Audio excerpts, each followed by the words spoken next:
మన పిల్లలకి ఏం చదువు చెప్తున్నామండి ఇప్పుడు? English medium school. ఏంటా ఇంగ్లీష్ మీడియం?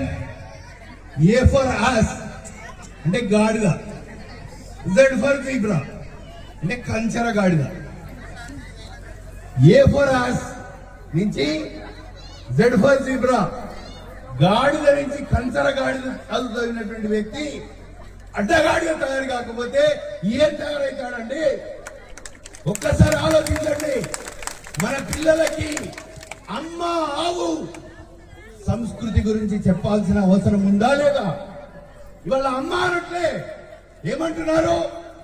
మమ్మీ అంటున్నారు. మమ్మీ అంటే అర్థం తెలుసా?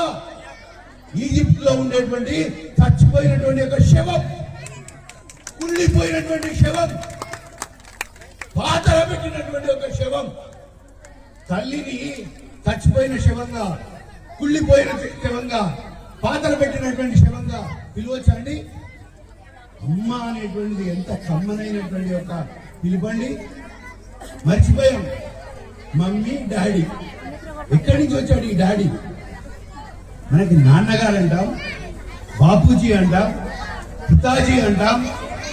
ఎన్నో రకాలైనటువంటి యొక్క మనలో వచ్చినటువంటి ఒక మార్పులకి, మనలో నింపుకున్నటువంటి ఒక విషానికి విషపు విరుగుడు మనం యాంటీడోట్ తీసుకోవాల్సిన సమయం ఆసన్నమైంది. కాబట్టి రాష్ట్రీయ సంక్షేమ సంఘం ప్రతి గ్రామాలకు వెళ్ళి ఒక 5 విషయాల గురించి చెప్పండి. ఏంటి 5 విషయాలు?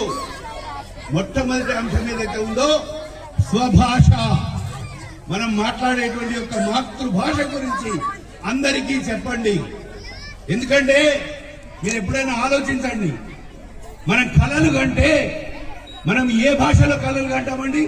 ఇంగ్లీష్ లో కళలు కంటామా?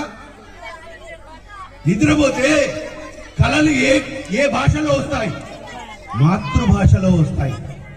ఎందుకంటే మాతృభాష ద్వారానే మన పిల్లల యొక్క జీన్స్ లో, మన పిల్లల యొక్క బ్లడ్ లో, మన పిల్లల యొక్క ప్రతి కణం లోపల, ప్రతి సెల్ లోపల మాతృత్వ భావన ఉంటేనే వాళ్ళు రాబోయే రోజుల లోపల ఈ దేశం యొక్క పురోభివృద్ధి గురించి, ఈ దేశం యొక్క సర్వాంగీణ వికాసం గురించి, ఈ దేశం యొక్క పురోభివృద్ధి గురించి వాళ్ళు పాటుపడతారు.